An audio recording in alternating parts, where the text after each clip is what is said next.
So yeah, man. So on this video here, what I'll be doing is I'll be going over sampling sounds from tracks. That's what I'll be doing. So I'll basically just redo the whole sampling process. So I already have a file going on, and I've actually been doing this process here. This is like the third time I'm repeating this video here, but every time I watch it, I realize that there's something I didn't do right. Excuse me. So basically on the previous tutorial, the one when I did it, like I'm doing it for the third time now, the one thing I actually forgot was to increase the gain here, and it sounded very low, so most of you guys probably wouldn't have been able to hear what I was even doing on the video. So that's why I'm actually doing it again. So yeah, otherwise let's go over the process. So we already have a video on the channel for those that don't know, on basically how to sample a sound from a track, and it's been getting a lot of attention lately, and people are actually enjoying the video and they're saying it's helpful. So I figured, let me do the same video again, but then this time let me take it a step further and let me show you guys more on what you can use with the sound on what you can do with the sound that you've sampled basically from your track, and well, I'm talking in context of house, but depending on the genre that you do, you can use a lot. You can do a lot with it. So that's what I'll be doing. So let me delete all of these because this is what I've done before, before now. So now what I'll do is I'll redo the whole process again. So maybe I might come up with something new this time around. But anyway, this is the track that I'm working on now. So it sounds like that. So just to prevent clipping, to be safer, take the ceiling down a bit. There, so that's our track. That's what it sounds like now. Yeah, we like it now. But anyway, yeah. So oh yeah, what is it? Okay, yeah, cool. So let's go. So the first thing you want to do is you want to choose a slot, whichever slot it might be. Okay, don't mind what I'm doing now. I'm just removing these. That's what I've done on the first time I did the tutorial. So now I'm doing it. So there you go. So you want to choose a slot, whichever it may be. You can even use the master channel, but preferably never use the master channel for things like these, because the master channel is where you do the mixing and your mastering basically. So don't use the master channel, but you can. There's nothing wrong with it, So yeah, but just don't get on the habit of using the master channel for anything, because then you could end up adding the wrong stuff on it and affecting your whole track and all those other things there. There's a lot that you can do, but don't do it. So yeah, Edison, go to Edison like that. So you know how to do that. Click there, presets, replace Edison. If there's nothing on it, then it's not gonna show you replace. It's gonna show you select, and you're gonna choose that. So fine. Then you have your Edison open. Then you come here on the left. There's here load sample, load file. Click on it. Click on load sample. I could easily go there because I've opened it before, but I want to show you guys step by step. Click on load sample like that. Go to where your file is, the one you want to sample from. So mine is a Kwaito track.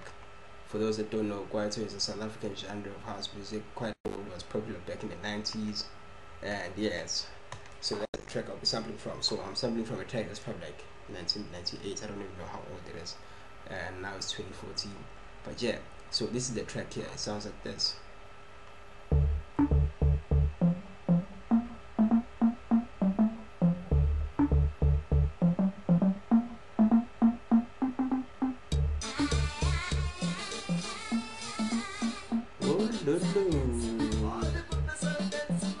But anyway, yeah, fine. So what I want this part here.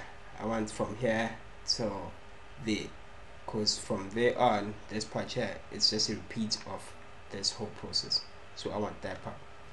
So fine. The first thing you want to do, right click there next to title, put the BPM. If you know the BPM, try and find out the BPM. The BPM can make the whole process easier and better, but you don't need the BPM overall, but it makes it easier if you want to sample a long sample. So let's say I was sampling this part here, the whole process, this whole part here, then I'll need the BPM, because then I need to know how fast this part might be relative to my track, so I can be able to sync it.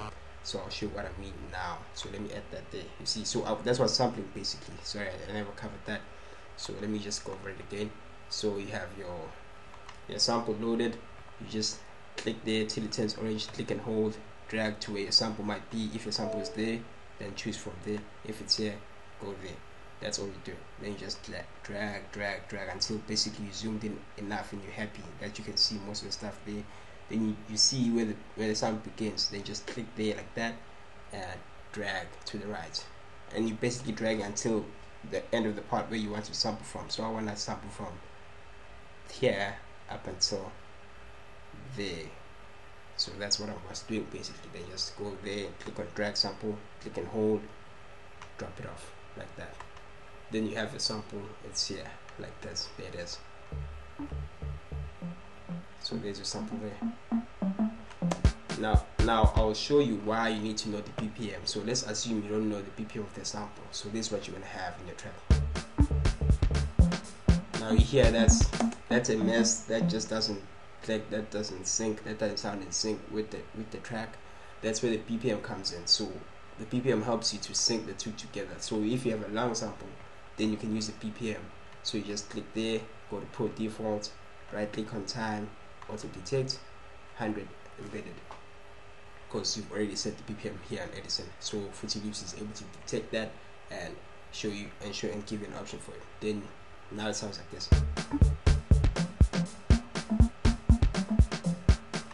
And there it is. And then you can just repeat the whole process there. But fine, that's okay. So that's not what I want to do. That's not what I want to do. What I want to do is I want to take it as I already explained this part on the previous video. So doing this would be useless to show you guys the same thing twice. So what I want to show you is what you can do even more, with sampling. So, well, basically it's the same thing, but what we're doing is I'll actually be cutting it down to smaller pieces. So instead of taking this whole portion, what I'll do is I'll just take that part there, and I take that part and I drop it off like that, and now I'm making a whole new track now. So I can copy that there, copy, paste, and now we have like something new and fun, something like this. So fine. So maybe I want to add another one. Maybe I want to add this one. What if I want to add this one? Then it's going to be like this. Then I just take that, cut it off somewhere there, add it there. Then I just figure out how am I going to add this one.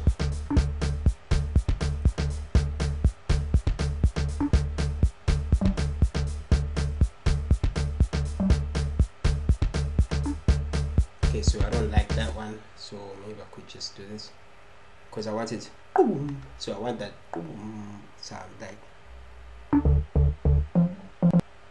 So maybe I could take these ones, take this like that,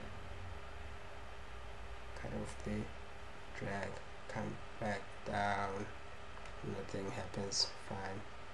Let me take the whole thing again, click on that, drag and drop. So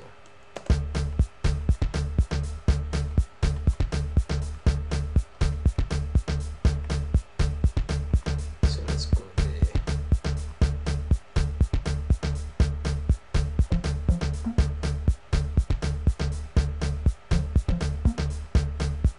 So we have that there. I don't want these anymore.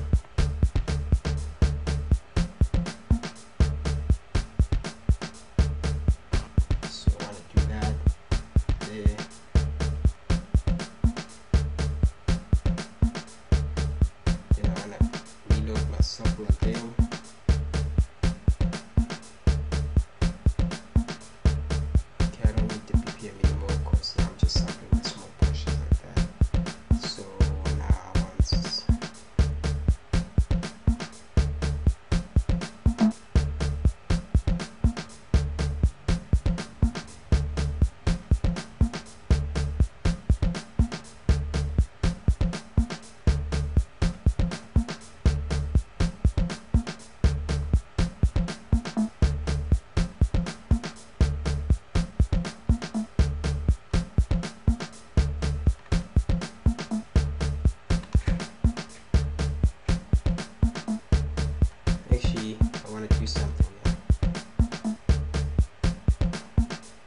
too much about it. There's still something I'm going to do to these sounds here. Then you can take these sounds here, the ones you've used, maybe take those ones, put them there, link them to the mixer, then just add reverb to it to make them sound more in the background and more interesting. Drag that down a bit, drag that down there. Obviously this part here is all up to you now. It's all up to you now, so you know, I'm just adding some effects to these sounds here, so now it sounds like this. Then I take this one here and I'll add reverb to it, and I'll add a lot of reverb to it. Something like this.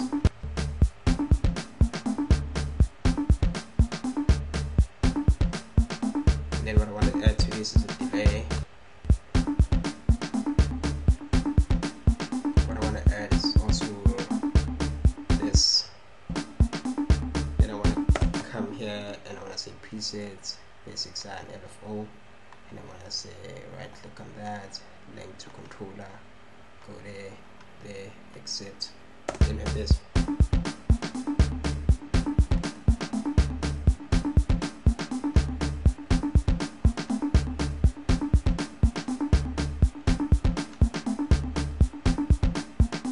And then you have your track, and then you can do a lot. Maybe you can even, you know, use the old sample. Like, so what I'll do is I just say flow like that, just so I get to keep this there and I don't lose it, because I want to repeat the same process twice.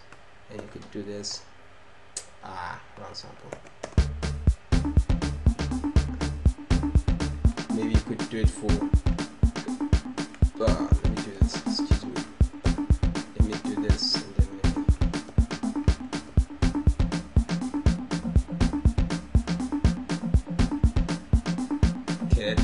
it just sounds messy. Yeah, okay. Yeah, that sounds messy, so let's cut that off. You see how that sounds actually quite clean? That sounds actually quite cool.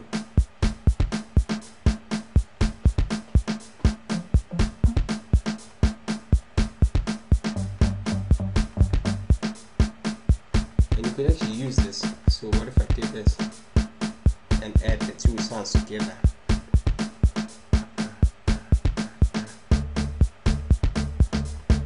So you hear what you have now. And you could do a lot with this. Actually, let me just...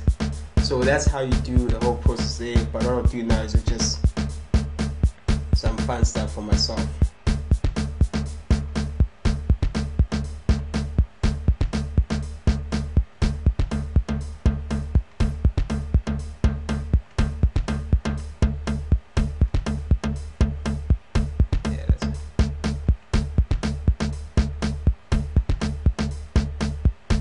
So what I want is a clap there.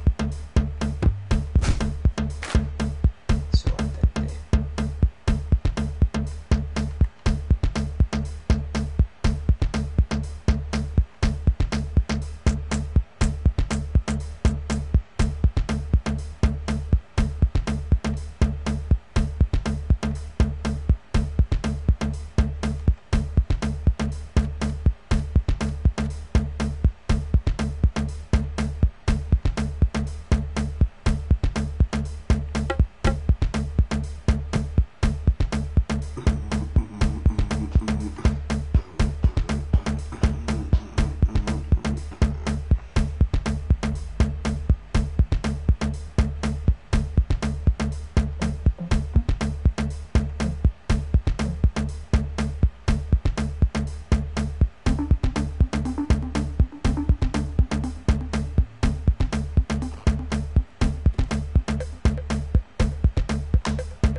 So yeah, well, yeah, you could add pads and strings and all those things there, and you could actually make quite a good track from this. But otherwise, yeah, that's how you'd actually play around with the sound and make it sound totally different from the original. Cause you don't want to have that, especially if you're an underground producer. If you have it sound like an original, they'll detect that it sounds like the original, and then they'll basically sue you for sampling from that track and well, like just there, and then they want money for it. So what you want to do is you want to change it totally different to something that they cannot detect at all. So that's how you do that part there if you want to avoid lawsuits and all that jazz there. But otherwise, yeah, guys, it's been fun. Like, subscribe, comment, Facebook, Twitter, follow, all that jazz there. Shut my feet.